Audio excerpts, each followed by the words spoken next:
Nah, Dominasi Singapura ya Pak? ya biasanya pertanyaan berikutnya, ini negara mana sih kontribusi yang masuk ke Indonesia? Ya kan seperti itu. Penanaman modal asing lebih tinggi, yaitu 68,4% atau 103,1 triliun. Karena di sisi lain bukan hanya dari segi investasi yang kita butuhkan pada saat hilirisasi, tapi juga dari segi teknologi.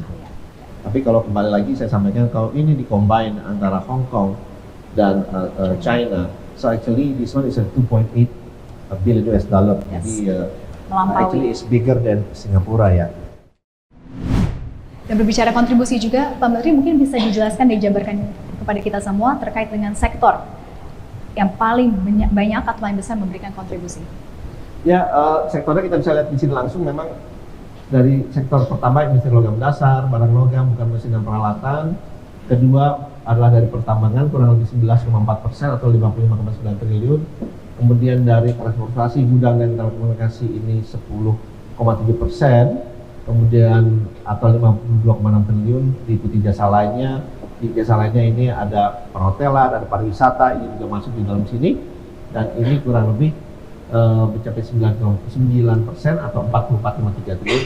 Baru perdagangan dan reparasi seperti dealership mobil dan yang lainnya itu juga termasuk di dalam bracket perdagangan dan reparasi yang mencapai 7% atau 34,5 triliun. Baik Pak, dan untuk negara PMA-nya Pak, di sini sudah ada 5 besar, dominasi Singapura ya Pak? Ya, biasanya pertanyaan berikutnya, ini negara mana sih kontribusi yang masuk ke Indonesia? Ya kan seperti itu.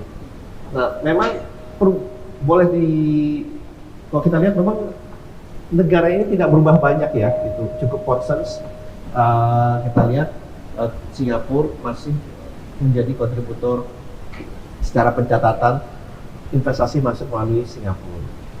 Dan kalau kita lihat selama boleh bilang 10 tahun terakhir ini, Singapura menjadi negara nomor 1 yang masuk ke Indonesia. Pencatatannya adalah kontribusinya pada semester ini 3,8 miliar atau 28,8%, diikuti oleh Hong Kong dan juga oleh Tiongkok. Tapi sebenarnya kalau kita combine dua ini kan angkanya menjadi 4,6 miliar dolar. Ya, kalau kita bicara sebenarnya lebih besar dari Singapura kalau kita bicara combine ini. Kemudian diikuti oleh Malaysia 7,4% dan Amerika Serikat 5,8% atau 0,8 miliar US dollar. Itu untuk negara-negara yang top PMA ya, the big walaupun five. Ini yang kita cantumkan hanya 5 besar ya, tapi we have all the details, nomor 6, 7, 8, 9 nanti kita bisa cantumkan, atau teman-teman media mau melihat langsung, tentunya kita bisa paparkan secara terbuka. Baik Pak Menteri, dan sekarang tadi sudah disinggung sedikit oleh Pak Menteri, tetapi sekarang kita mau lihat lebih jelasnya lagi terkait dengan realisasi investasi hilirisasi di triwulan ketiga ini, Pak Menteri. Ini total realisasinya bisa kita lihat angkanya 150,6 triliun ya Pak? Ya, kalau kita lihat memang kontribusinya ini secara perlahan meningkat. Kalau dulu masih di level 25%, 26% dari total investasi yang masuk, sekarang dari sektor hilirisasi itu sudah mencapai 30, bahkan 36%. Jadi trennya ini program yang dicanangkan oleh pemerintah ternyata memang memberikan dampak yang positif, terutama dari investasi yang masuk. Dan ini juga membuktikan bahwa kebijakan hilirisasi yang diterapkan ini berjalan. Ini berjalan karena kita lihat, kalau saya sebenarnya dengan angka ya kita lihat persentasenya makin lama makin naik, ya kan.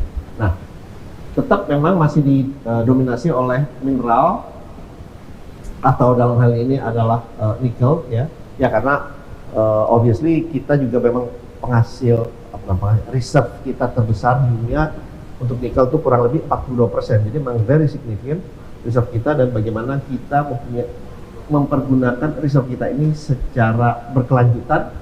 Dan salah program-programnya terutama adalah EV battery ya, electric vehicle battery, yang dimana ini kita ketahui bahwa nikel adalah salah satu komponen utama dari penciptaan nikel baterai. Jadi alhamdulillah di Indonesia ini sudah ada ekosistem yang penuh dari tambang nikel sampai dengan EV baterai sendiri, itu termasuk juga recycle baterai, jadi sudah ada di Indonesia.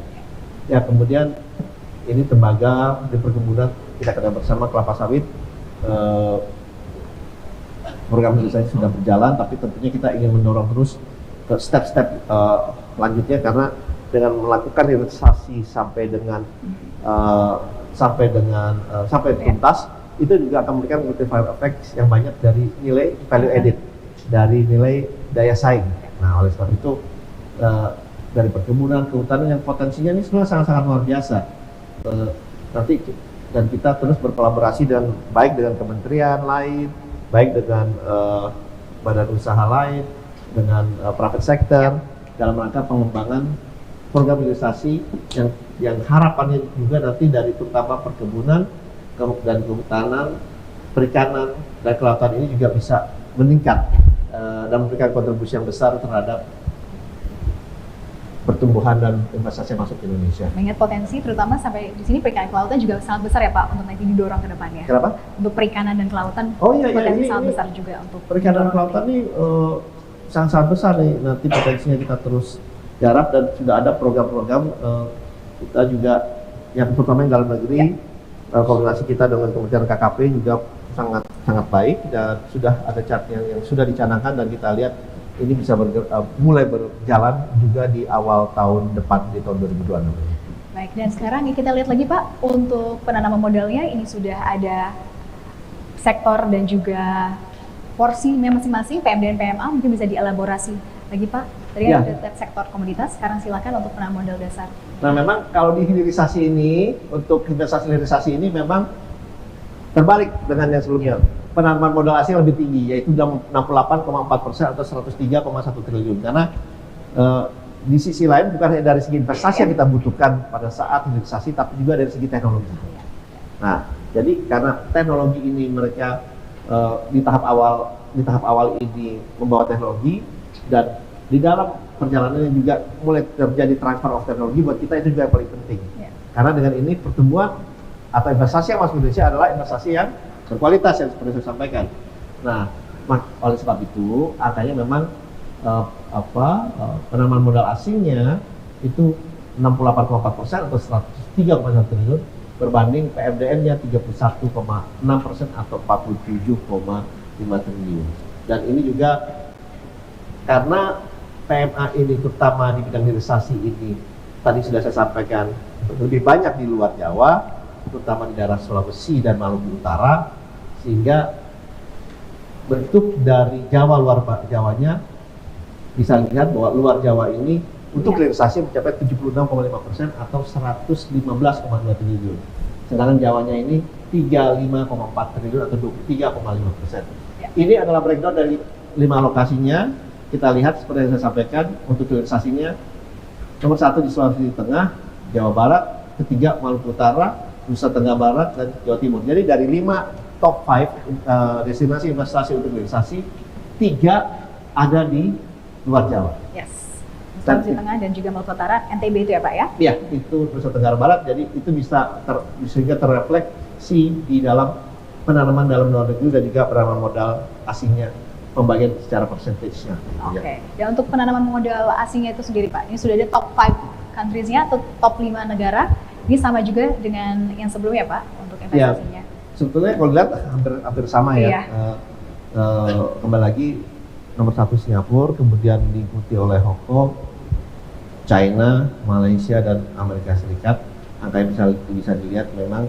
Tapi kalau kembali lagi saya sampaikan kalau ini di-combine antara Hong Kong dan China, so actually this one is a 2.8 billion US dollar. Yes. Jadi actually is bigger than Singapura ya.